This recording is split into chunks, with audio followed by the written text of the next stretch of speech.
कि मैं 3 मिनिस्ट्रीज़ में जाने का बिल्कुल मेरा कोई इरादा नहीं था कि कभी नहीं जाऊँगा। हुँ। होम मिनिस्ट्री, डिफेंस मिनिस्ट्री और पीएमओ, क्योंकि वहाँ पे सिक्योरिटी रीज़न की वजह से एक्स्ट्रा स्क्रूटिनी होती है, वेटिंग होती है। जब ये तीनों वेटिंग बहुत पावरफुल है पोज़ीशन ना, है। बहुत पावरफुल पोज़ीशंस होती है, लेकिन वेटिंग उसमें होती है, आपके फ़ोन टैप होते रहेंगे on uh hmm, daily basis, hmm, आपकी फैमिली के फ़ोन टैप होंगे, आपके के ऊपर हर तरह की निगाह रखी जाएगी कि भई आप किसी गलत आदमी के कॉन्टैक्ट में नहीं है, जो बड़ा जी। ज़रूरी है, हुँ, जो ठीक बात है। लेकिन मुझे मंज़ूर नहीं था हुँ, कि मैं इस किस्म की मैं पंचायती राज में बादशाह बन के जाऊँ, मुझे वो ज़्यादा मंज़ूर था, न कि पीएमओ में एक कैदी बन के जाऊँ या सस्पेक्ट बन के जाऊँ। हुँ, ये मुझे आइडिया अच्छा नहीं लगता था। तो मैंने उनसे कहा, तो उन्होंने उसको डिनाई किया कि नहीं-नहीं ऐसा तो नहीं है। फिर उसके बाद मेरे एक और पीएमओ में सेक्रेटरी टू प्रधानमंत्री थे नरसिम्हा राव, मिस्टर के.आर. वेणुगोपाल। हुँ, बहुत ही अच्छे आदमी थे, मेरे बॉस रह चुके थे सोशल वेलफेयर मिनिस्ट्री में 3 साल तक, और बहुत ही नेक शानदार अफ़सर। उनके दामाद बड़े मशहूर आजकल सत्य नडेला जो जी। माइक्रोसॉफ्ट के सीईओ हैं। तो मैं उनको भी मिलने गया, मैंने कहा कि सर मेरा नाम आपके यहाँ आने का हो रहा है लेकिन मुझे नहीं आना।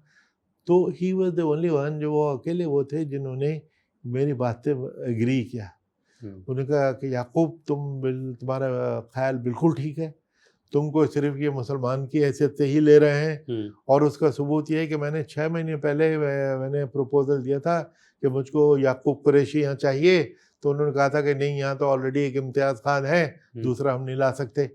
तो इसलिए उसका उनको कलक हुआ था। तो उन्होंने कहा कि तुम्हारा फ़ैसला बिल्कुल ठीक है, मैं उससे एग्री करता हूँ। फाइनली मुझे उससे निजात मिल गई। खूब बादिल नख़ास्ता उन्होंने माना, और जो मौजूदा इनकम्बेंट, उन्होंने कहा मुझे फिर नाम बताओ दूसरे। मैंने हुँ, 25-30 नाम लेके गया, उनको उन नामों की हकीकत, कौन अच्छा है कौन बुरा है, ये वो ईमानदारी से हुँ, बताने की कोशिश की। तो उन्होंने कहा ठीक है देख लेंगे। जो मौजूदा उस वक्त इनकम्बेंट थे इम्तियाज़ खान, उनको ही 2 साल की एक्सटेंशन दे दी। हुँ, तो मेरा पीछा छूटा, और मुझे, हालाँकि बहुत से लोग कहते हैं कि मेरी बहुत बेवकूफ़ी थी, लेकिन कि मुझे पीएमओ में जाके कौन था मेरे सुरख़ाब के पर लग जाते। बल्कि ये कि जो मेरा नेचर नहीं थी, मैं बहुत फ़ाइल-वाइल में नोटिंग-वोटिंग, किताब का कीड़ा टाइप का नहीं था। मुझे फ़ील्ड जॉब ज़्यादा अच्छी लगती थी, जहाँ ज़्यादा इंटरैक्शन होते थे। ये सीसी वाला फिर कैसे आए? वो कैसे बनाया? नहीं, वो तो एक बिल्कुल ही अलग बात है। जी। मुझे एक्चुअली उस वक़्त सरकार ने मुझे चुना था एज़ सीईओ प्रसार भारती। हुँ, मुझे पीएमओ ने 1.5 महीने पहले इन्फ़ॉर्म कर दिया था कि आपको प्रसार भारती के लगाएँगे, लेकिन अभी 1.5 महीने बाद जब वैकेंसी होगी तो उस वक़्त इसको करेंगे, आप फ़िलहाल अभी अपने तक रखना। सडनली 3 दिन पे जो रह गए थे उस बात में, मैं अपने मेंटली प्रसार भारती में ये करूँगा, वो करूँगा। मैं डीजी दूरदर्शन रह चुका था, हुँ, और वहाँ 1.5 साल के, हालाँकि मेरा 3 साल का कॉन्ट्रैक्ट था, कॉन्ट्रैक्ट पे मैं आया था प्रसार भारती का।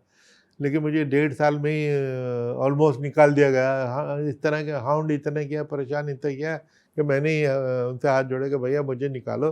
तो मेरे कानूनी तौर पे मुझे हटा नहीं सकते थे। जो मैंने जब लिख के भेजा कि मैं नहीं रहना चाहता, हुँ, उसको उन्होंने मेरा इस्तीफ़ा मान के हुँ, मुझे वहाँ से छुट्टी दी। ऐसी सूरत में प्रसार भारती में लाके सरकार मुझे इन अ वे रिहेबिलिटेट कर रही थी। हुँ, तो फिर एकदम सडनली ये इलेक्शन कमीशन का है।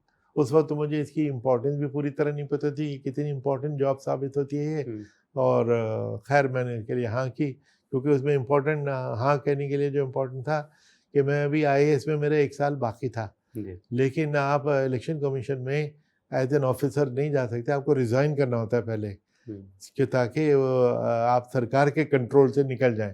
हुँ, तो मैंने उसमें हाँ भरी कि मैं हाँ रिज़ाइन कर दूँगा मैं 1 साल पहले। इधर मुझे अगर सरकार लेती है, तो मैं उस तरह इलेक्शन कमीशन में आ गया। 4 साल इलेक्शन कमिश्नर रहा, 2 साल चीफ इलेक्शन कमिश्नर रहा, हुँ।